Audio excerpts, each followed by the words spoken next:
በኢትዮጵያና ኤርትራ መካከል ዳግም ጦርነት ከመቀስቀሱ በፊት ሊቆም እንደሚገባ የአውሮፓና የአሜሪካ የቀድሞ ዲፕሎማቶች አሳስበዋል። ፍልስጤማውያን ቤተሰቦች በአልሺፋ ሆስፒታል ውስጥ የተቀበሩ ወዳጆቻቸውን አጽም ማፈላለግ መቀጠላቸው ተነገረ። ትራምፕ ከጋዛ ማንንም ፍልስጤማውያንን እንደማያፈናቅሉ ገለጹ። የፓኪስታን ጦር በባቡር ሲጓዙ በታጣቂዎች ታግተው የነበሩ ከ300 በላይ ሰዎችን ማስለቀቁን ገለጸ። ኩዌት ከአደገኛ እጽ ጋር በተያያዘ ክስ ተመስርቶባቸው ለዓመታት በእስር ላይ የነበሩ የቀድሞ ሰራዊት አባላትና ወታደራዊ ተቋራጭ ሰራተኞችን ጨምሮ አሜሪካውያን እስረኞችን ለቃለች። በመስጂድ አልሐረም በ10 ቀናት ውስጥ 25 ሚሊዮን ምዕመናኖች ዑምራ አድርገዋል። ወሎ ሰፈር የሚገኘውን አቡ ሁረይራ መስጂድ ለመገንባት የሚያስችል ከባለሀብቱ ጋር የጋራ ስምምነት ተደረገ። በአዲስ አበባ ከተማ እስልምና ጉዳዮች ምክር ቤትና በአልሚ ባለሀብቱ ሀጂ ሰይድ ያሲን አሊ መካከል የተደረገው የጋራ ስምምነትና ግንባታ ማስጀመሪያ ፕሮግራም ዛሬ በወሎ ሰፈር አቡ ሁረይራ መስጂድ ተደርጓል። ዝርዝሩን ሙስጠፋ መሐመድ። በአዲስ አበባ ከተማ እስልምና ጉዳዮች ከፍተኛ ምክር ቤትና በአልሚ ባለሀብት ሼህ ሰይድ ያሲን በቂርቆስ ክፍለ ከተማ ወሎ ሰፈር የሚገኘው የአቡ ሁረይራ መስጂድ የግንባታ ማስጀመሪያ መርሃ ግብር ዛሬ ተካሄደ። አቡ ሁረይራ መስጂድ ባለፉት በርካታ ዓመታት ብዙ ውጣ ውረዶችን ያሳለፈና ብዙ መስዋዕትነት የተከፈለበት እንደመሆኑ አሁን ላይ ለዚህ ደረጃ ደርሶ ህዝበ ሙስሊሙ ማየቱ የሚያኮራ ተግባር እንደሆነ በመድረኩ ተገልጿል። አቡ ሁረይራ መስጂድና መድረሳ ተገንብቶ ሲያልቅ በአዲስ አበባ ካሉ የተለዩ መስጂዶች አንዱ እንደሚሆንና በውስጡም ደረጃቸውን የጠበቁ መድረሳዎች እንደሚኖሩት ተገልጿል። በግንባታ ማስጀመሪያ መርሃ ግብሩ ላይ የተገኙት የኢትዮጵያ እስልምና ጉዳዮች ከፍተኛ ጠቅላይ ምክር ቤት ፕሬዝዳንት ሼህ ሀጂ ኢብራሂም ቱፋ አቡ ሁረይራ መስጂድ ታሪካዊ መሆኑን አንስተው ብዙ ውጣ ውረዶችን በተለያየ ጊዜ እንዳሳለፈ አስታውሰዋል። ከዚህ በፊት በመጅሊስ ሲሰሩ የነበሩ አመራሮች ለዚህ መስጂድ የነበራቸው መልካም ውለታን አስታውሰው ምስጋናቸውንም አቅርበዋል። ለዚህ ያበቃንን አልሐምዱሊላህ ረብል ዓለሚን። አላህ ይህም መስጂድ ከ30 ዓመት በፊት አውቃለሁኝ እኔ። ቃጠሎ ሁሉ ተካሂዶበታል። አዝነናል፣ አልቅሰናል። ከዚህ ቦታ ሙስሊሞች እንዲባረሩ ያልተሰራ ነገር አልነበረም። ዛሬ እስከ ዛሬ አቆይቶን ይህንም በማየታችን ያንንም አይተን ይህንንም ስናየው የመሰረቱት አባቶች ላይኖሩ ይችላሉ፣ አሁን ልጆች ሊኖሩ ይችላሉ። በጣም ታሪካዊ ቦታ ነው ይሄ ቦታ። መጀመሪያ እቺን ቦታ እንድንይዝ ምክንያት ለሆኑት ለሀጂ መሐመድ አወል ረጃና ተባባሪዎቻቸው ምስጋና ወርቆ ተነስቶ ጥሮ ግሮ እቺ ቦታ በእጃችን ላይ እንዲቆዩ የተጉት የታገሉት እህቶች ወንድሞች ጀዛቸውን አላህ ይክፈላቸው። ባለ ሀብቶች በመልካም ስራዎችና መስጂድ ግንባታ ላይ እንዲበረቱ ሲሉ ፕሬዝዳንቱ አሳስበው ሼህ ሰይድ ያሲን ከዚህ በፊት ለህዝበ ሙስሊሙ ባደረጋቸው የሚታዩ የመስጂድ ግንባታዎችና የልማት ስራዎች ለብዙ ነጋዴዎች አርአያ መሆናቸውን አስታውሰዋል። ዛሬ ሁላችሁም ባላችሁበት የምታዩንም ብቻ ሳይሆን የምትሰሙንም ሁላችሁ ለሀገራችን ነጋዴዎች እሳቸውም ብቻቸውን አያምሩም። ወርቃማ ነጋዴዎች አሉን። በየቦታ መስጂድ እየሰሩ በድብቅ እያስመረቁ በገሃድም እያስመረቁ አሉ። እኛ ያልተሳተፍንባቸው አላህ የሚያውቃቸው አሉ። ስለዚህ እቺን ቦታ ብዙ ሰው አስቧት ነበር ሊያገባት። ዛሬ ሀጂ ሰይድ አገብተዋታል። አዲስ አበባ ከተማ እስልምና ጉዳዮች ከፍተኛ ምክር ቤት ፕሬዝዳንት ሼህ ሱልጣን አማን ኢባ በበኩላቸው አቡ ሁረይራ መስጂድ ያሳለፈውን ዘርፈ ብዙ ችግሮችንና የተከፈሉበትን መስዋዕትነት አስታውሰው አዲስ አበባ ከተማ አስተዳደር ከንቲባ አዳነች አቤቤና ለስራ ባልደረቦቻቸው ላደረጉት መልካም ትብብርም ምስጋናቸውን አቅርበዋል። ይህንንም ቦታ በዚህ ሰፊ በሆነ መልኩ ለማግኘት የአዲስ አበባ መስተዳደር ከአዳነች አቤቤ ጀምሮ ከሷቸው መስተዳደሮች ውስጥ ያሉ ሁሉ እገዛ ከፍተኛ እገዛ አድርጎልናል። ጀዛቸው አላህ ይክፈልላቸው። በመጨረሻም የአዲስ አበባ ከተማ እስልምና ጉዳዮች ከፍተኛ ምክር ቤት ፕሬዝዳንት ሼህ ሱልጣን አማን ኢባ አልሚ ባለሀብት ሼህ ሰይድ ያሲንና ኮንትራክተር ጆሃር አብደላ የጋራ የግንባታ ርክክብ መርሃ ግብር አከናውነዋል። በኢትዮጵያና ኤርትራ መካከል ዳግም ጦርነት ከመቀስቀሱ በፊት ሊቆም እንደሚገባ የአውሮፓና የአሜሪካ የቀድሞ ዲፕሎማቶች አሳስበዋል። በጆ ባይደን አስተዳደር የአፍሪካ ቀንድ ምክትል ልዩ መልእክተኛ የነበሩት ፓይተን ኖፍ እና የቀድሞ የአውሮፓ ህብረት የምስራቅ አፍሪካ ልዩ ተወካይና በአሁኑ ወቅት የቀይ ባህር የጥናት ማዕከል ሊቀመንበር የሆኑት አሌክሳንደር ሮንዶዝ በሁለቱ ጎረቤት ሀገራት መካከል የሚታየውን ውጥረት አስመልክተው ፎሬን ፖሊሲ መጽሔት ላይ ሀሳባቸውን አስፍረዋል። በ2022 መገባደጃ ላይ የኢትዮጵያ መንግስትና የትግራይ ኃይሎች የጦርነት ማቆም ስምምነት ከተፈራረሙ በመጋቢት አጋማሽ ሁለተኛ ዓመቱን ይይዛል። በደቡብ አፍሪካ የተፈረመው የጦርነት ማቆም ስምምነት ብዙም ሳይቆይ በህወሓት ሊቀመንበር ደብረጽዮን ገብረ ሚካኤል በሚመራው ቡድንና በጊዜያዊ አስተዳደሩ ፕሬዝዳንት አቶ ጌታቸው ረዳ መካከል የተፈጠረው ክፍፍል እየተባባሰ ይገኛል። ከ3 ቀናት በፊት የጊዜ አስተዳደሩ ፕሬዝዳንት ከደብረጽዮን ቡድን ጋር በመመሳጠር በጊዜያዊ አስተዳደሩ ላይ አሲረዋል በማለት የከሰሷቸውን 3 ከፍተኛ የጦር አዛዦች ከስልጣናቸው እንዲነሱ ትዕዛዝ መስጠቱን ዲፕሎማቶቹ በጽሑፋቸው ዳሰዋል። ዓለም በሰፊ አህጉራዊና ዓለም አቀፋዊ ስርዓት አልበኝነት እየተናጠች በምትገኝበት በዚህ ወቅት በትግራይ ያለው የፖለቲካና የጸጥታ ሁኔታ መበላሸት በኢትዮጵያና ኤርትራ መካከል ጦርነትን ሊያስከትል እንደሚችልም አሳስበዋል። የትግራይ ክልል ጊዜያዊ አስተዳደር ፕሬዝዳንት አቶ ጌታቸው ረዳ በትላንትናው ዕለት የክልሉን ወቅታዊ ሁኔታ አስመልክተው በሰጡት ጋዜጣዊ መግለጫ አንዳንድ ወታደራዊና ፖለቲካ አመራሮች ከኤርትራ ጋር ግንኙነት እንዳላቸው እናውቃለን ሲሉ መናገራቸው ይታወሳል። እንዲህ ያለው ሁኔታ የሱዳንን ጨምሮ በአካባቢው ያሉ ጦርነትና ግጭቶችን በማባባስ እንዲሁም ተጨማሪ አለመረጋጋት እንዲፈጠር በማድረግ ዓለም አቀፍ ሰደድ እሳት ሊፈጠር ይችላል ሲሉ ዲፕሎማቶቹ ተናግረዋል።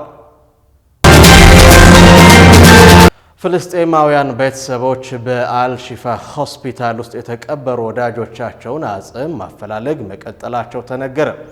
በርካቶች በአስከፊው ጦርነት ሳቢያ ወዳጅ ዘመዶቻቸውን በአልሺፋ ሆስፒታል ውስጥ ለመቅበር መገደዳቸው ልባቸውን የሰበረ ክስተት ነበር። በተለይም የእስራኤል ጦር ሆስፒታሉን በከበበበት ወቅትና በኋላም ወደ ውስጥ ዘልቆ በገባበት ሰዓት የሞቱ ፍልስጤማውያን እዛው አልሺፋ ሆስፒታል ውስጥ መቀበራቸው ይነገራል።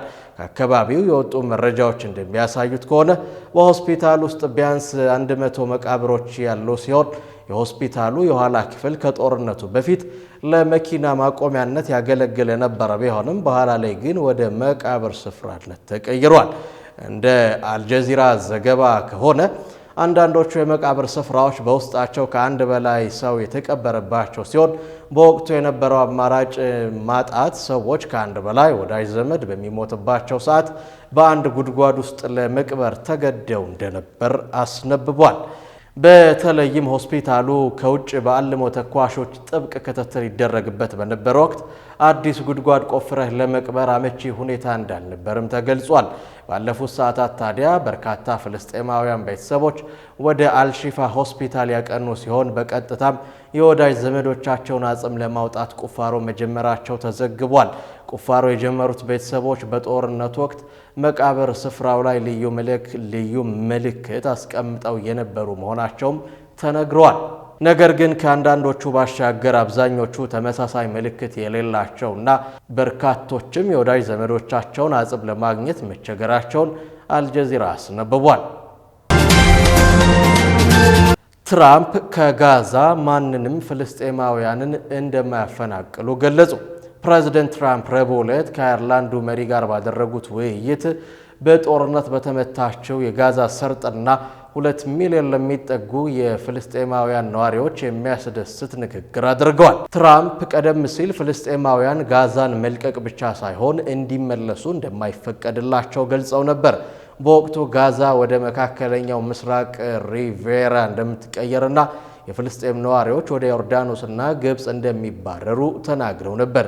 በእቅዱ ግብጽና ዮርዳኖስን ጨምሮ የአረብ ሀገራት ፍልስጤማውያንን እንደማይቀበሉ ተናግረው ነበር። ፍልስጤማውያንን ሳያፈናቅል ለጋዛ አማራጭ እቅድ ለማቅረብ ጥረት ያደረገችው ግብጽ የትራምፕን የቃና ለውጥ በደስታ ተቀብላለች።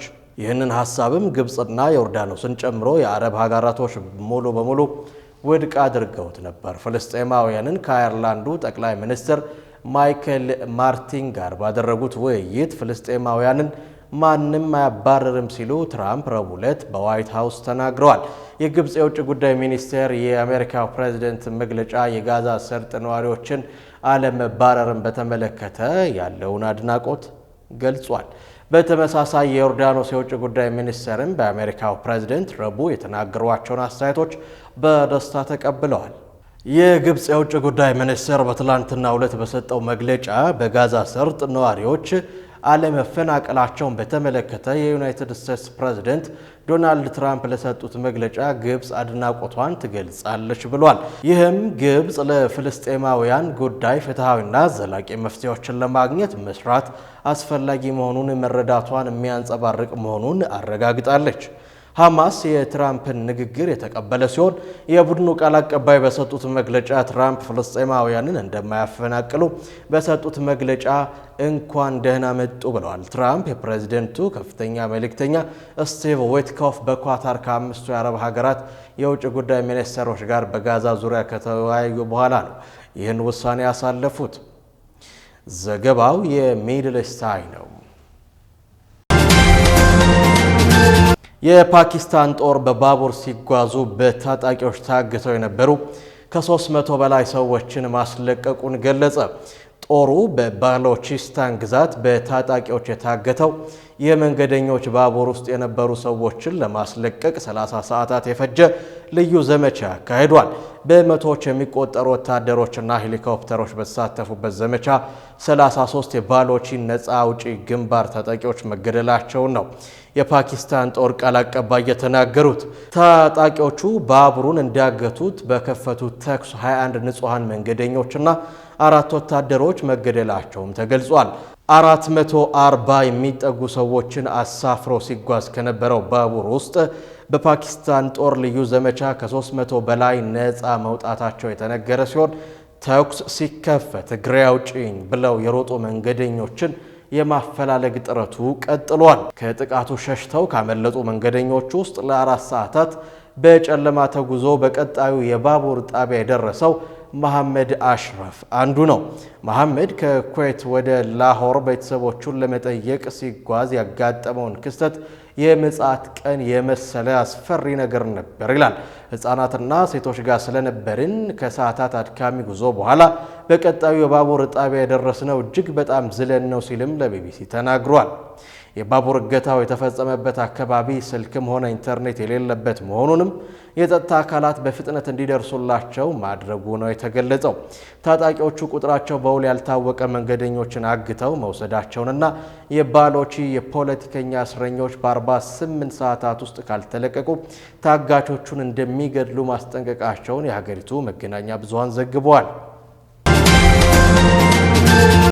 ኩዌት ከአደገኛ እጽ ጋር በተያያዘ ክስ ተመስርቶባቸው ለዓመታት በእስር ላይ የነበሩ የቀድሞ ሰራዊት አባላትና ወታደራዊ ተቋራጭ ሰራተኞችን ጨምሮ አሜሪካውያን እስረኞችን ለቃለች። የአሜሪካ መንግስት በውጭ ሀገር የታሰሩ አሜሪካውያንን አስለቅቆ ወደ ሀገር ቤት ለመመለስ ባደረገው ጥረት የተፈቱ እስረኞች ወደ ኒውዮርክ ተወስደዋል። እስረኞቹ የተለቀቁት በቅርቡ በዋናው የትራምፕ አስተዳደር ታጋቾች ጉዳይ መጓዛቸውን ተከትሎ መሆኑም ተመላክቷል። በአሜሪካውያን ታጋቾችና እስረኞች ጉዳይ የሚሰሩት አማካሪው ጆናታን ፍራንክ በእስር ላይ ከነበሩ 6 እስረኞች ጋር በመሆን ለኩዌት መንግስት ምስጋና ያቀረቡ ሲሆን ደንበኞችና ቤተሰቦቻቸው የኩዌት መንግስት ላሳያቸው ሰብአዊነት ምስጋናቸውን ያቀርባሉ ሲሉም በመግለጫቸው ተናግረዋል። ደንበኞቻቸው ጥፋት የሌለባቸው ንጹሃን መሆናቸውንም ፍራንክ አያይዘው ገልጸዋል። ምንም እንኳ የአሜሪካ የውጭ ጉዳይ ሚኒስቴር ስለ ሁኔታው ምንም አይነት አስተያየት ባይሰጥም ከኩዌት እስር ቤት ተጨማሪ አሜሪካውያን እስረኞች ይፈታሉ ተብሎ ይጠበቃል። በነዳጅ የበለጸገችውና በመካከለኛው ምስራቅ የአሜሪካ ቁልፍ አጋር የሆነችው ኩዌት ጉልህ የሆነ የአሜሪካ ጦር ኃይል የሰፈረባትና ብዙ የአሜሪካ ስራ ተቋራጮች የሚገኙባት ሀገር ናት። ኩዌት በርካቶችን ለእስር የዳረጋቸውን ጠንካራ የአደገኛ እጽ ህግጋትን የምታስፈጽም ሲሆን እስረኞች ላይ የተለያዩ የሰብአዊ አያያዝ በደሎችን እንደሚፈጸሙ ቤተሰቦች ይናገራሉ።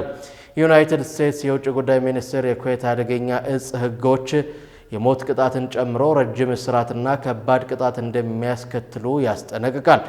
ፕሬዚደንት ዶናልድ ትራምፕ ወደ ስልጣን ከተመለሱ በኋላ አስተዳደራቸው ከሩሲያዊው ማርክ ፎጌል እና ከቤላሩስ የመጣውን ሌላ አሜሪካዊ ዜጋን ጨምሮ በእስር ላይ የሚገኙ በርካታ አሜሪካውያን እንዲፈቱ አድርጓል። በመስጂድ አልሐረም በ10 ቀናት ውስጥ 25 ሚሊዮን ምዕመናኖች ዑምራ አድርገዋል። በመካ በሚገኘው ታላቁ መስጂድ አልሐረም በ10 ቀናት ውስጥ 25 ሚሊዮን ሰዎች ዑምራ ማድረጋቸው ተሰምቷል። መካ በእኛ በሙስሊሞች ዘንድ ቅዱስ ስፍራዎች መካከል ዋነኛው ሲሆን ምዕመናኖቹ በህይወት ዘመናቸው ቢያንስ አንድ ጊዜ መጎብኘት የሚፈልጉት ስፍራ ነው። ይህን ተከትሎም ባለፉት 10 ቀናት ውስጥ ብቻ 25 ሚሊዮን ሙስሊሞች መካ በሚገኘው ታላቁ መስጂድ አልሐረም ገብተው ሰላት መስገዳቸውን አልአረቢያ ዘግቧል። እንደ ዘገባው ከሆነ መካን ከጎበኙ ጠቅላላ ምዕመናኖች መካከል 5.5 ሚሊዮን ያህሉ ከመላው ዓለም የተጓዙ የኡምራ ተጓዦች ናቸው። ወደ መስጂዱ የሚገቡ ምዕመናኖችን ለማስተናገድ 11000 በላይ ሰራተኞች ተሰማርተዋል የተባለ ሲሆን ከ4000 በላይ ያሉ የጽዳት ሰራተኞች እንደሆኑም ተገልጿል። በቀጣዮቹ ቀናት የጎብኚዎቹ ቁጥር እየጨመረ ይመጣል በሚልም የዘምዘም ውሃ የሚያቀብሉ 20000 ሰራተኞች ተዘጋጅተዋል ተብሏል። መስጂዱም ለምዕመናኖች ምቹ እንዲሆን የተለያዩ ዝግጅቶች ተጠናቀዋል የተባለ ሲሆን 8000 የድምጽ ማጉያዎች፣ የሙቀት መቆጣጠሪያና ሌሎች ቴክኖሎጂዎችም እንደተዘጋጁ ተገልጿል።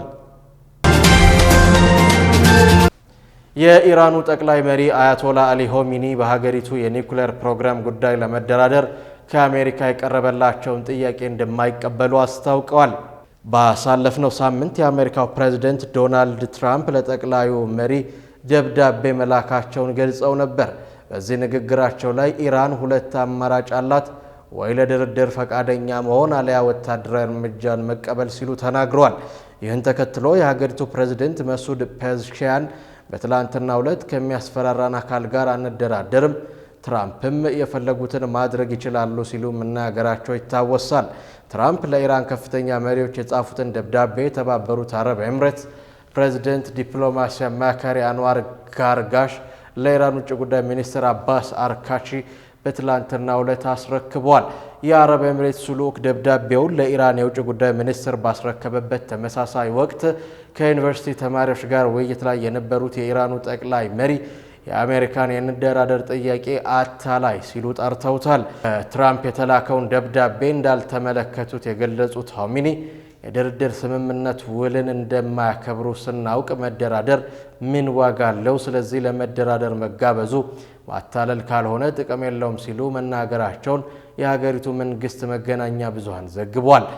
ትራምፕ በመጀመሪያ የስልጣን ዘመናቸው ከ2015ቱ የኢራን የኒውክሌር ስምምነት በመውጣት የኢራንን ኢኮኖሚ ያሽመደመደ ወደ ኢኮኖሚ ማዕቀብ መጣላቸው ይታወሳል። የ4 ዓመቱ ህፃን በሊፍት በር ላይ ተጣብቆ ህይወቱ አለፈ። በህንድ ሃይድራባድ የ4 ዓመቱ ህፃን ሊፍት በር ውስጥ ተጣብቆ ህይወቱ ማለፉን ፖሊስ አስታውቋል። እንደ ፖሊስ ገለጻ ከሆነ ድርጊቱ የተፈጸመው ከምሽቱ 10 ሰዓት ላይ ናሬንደር በመባል የሚታወቀው ህፃን በአሳንሳር አቅራቢያ ሲጫወት ነው። በሊፍቱ በር ውስጥ እያለ አንድ ሰው የሊፍቱን ቁልፍ በመጫን ሊፍት በሩ ላይ ህፃኑ ተጣብቆ እንዲወጣ አድርጓል። ህፃኑ ከባድ ጉዳት ደርሶበት ወደ ሆስፒታል የተወሰደ ሲሆን እዚያው መሞቱን ፖሊስ ተናግሯል። በባለስልጣናት ጉዳዩን ያስመዘገቡ ሲሆን ለአደጋው መንስኤ የሚሆኑ ሁኔታዎችን መመርመር ጀምረዋል ነው የተባለው። ክቡራትና ክቡራን የነጃሺ ቲቪ የምሽት መረጃ ተመልካቾቻችን የዕለቱን የምሽት መረጃ በዚሁ አገባደድን። ከቀሪ የነጃሺ ቲቪ የምሽት መሰናዶች ጋር መልካም ምሽት።